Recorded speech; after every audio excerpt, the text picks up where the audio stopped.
Mounts in Terraria are quite a marvellous addition to a player's arsenal, giving them the ability to completely transform their mobility into a form of a creature or vehicle. Throughout the game, you'll be given a plethora of mounts to choose from, ranging from typical horseback, a lava shark, or even a golf cart. And while 99% of these revolve around physically mounting something else, this isn't always the case. Today, we'll be looking at an extremely unique Terraria item that doesn't just give the player a mount, but quite literally transforms them into another animal. Of course, I'm talking about Lilith's necklace. Despite seemingly being a gimmick item on the surface, the necklace is unironically one of the best early hardmode mounts in the game and competes against the likes of the unicorn. Before we jump into it though, if you enjoy vids like these, don't forget to drop a like and subscribe to help support the channel. Alrighty, let's take a look.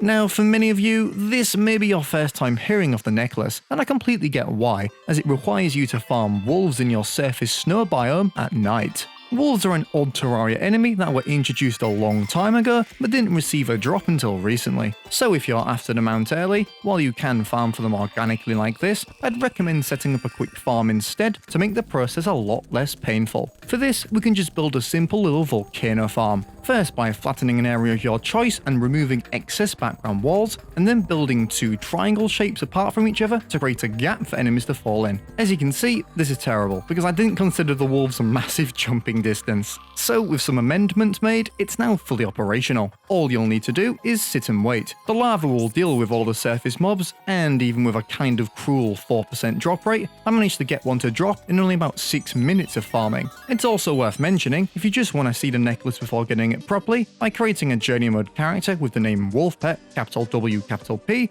you'll receive the item automatically. Okay then, how have you got it? Let's take a look at what it can do.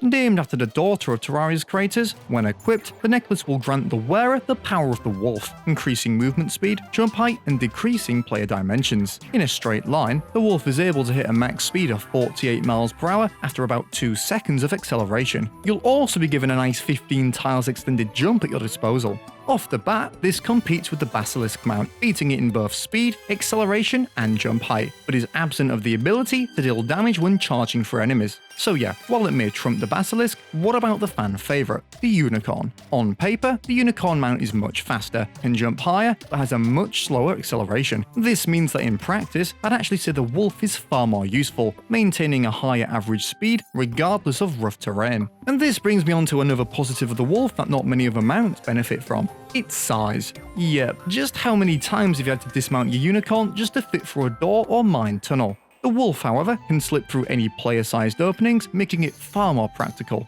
Also, we can't be forgetting another brilliant mount, the Pigron, which although does offer great flight for early hard mode, I found to have abysmal acceleration, once again taking its average actual speed lower than the Wolves. Okay, so with all this in mind, let's see if it can replace your wings in a boss fight. Against a fast-moving boss like the Queen Slime, I have to say the speed and control it gives you is insane. It honestly feels like a fully fledged mobility build without taking all your accessory slots. And yep, as expected, it made the fight very easy. So I mean, at this point, just how far can this mount take you in the game? Well maybe post-mech, as the absence of flight quickly becomes a serious issue, especially against bosses like Plantera. It's one of those things you'll probably replace with a Fishron or Queen Slime mount when you get it, but up until that point, it's fantastic, and gets close to giving you the speed of the Unicorn mount without all the other negatives that come with it. What are your thoughts on this mount? Is it worth the potentially time-consuming grind, or is it simply just a gimmick item you'll never get in an actual playthrough? This has been sockrteez, and I'll see you in the next one.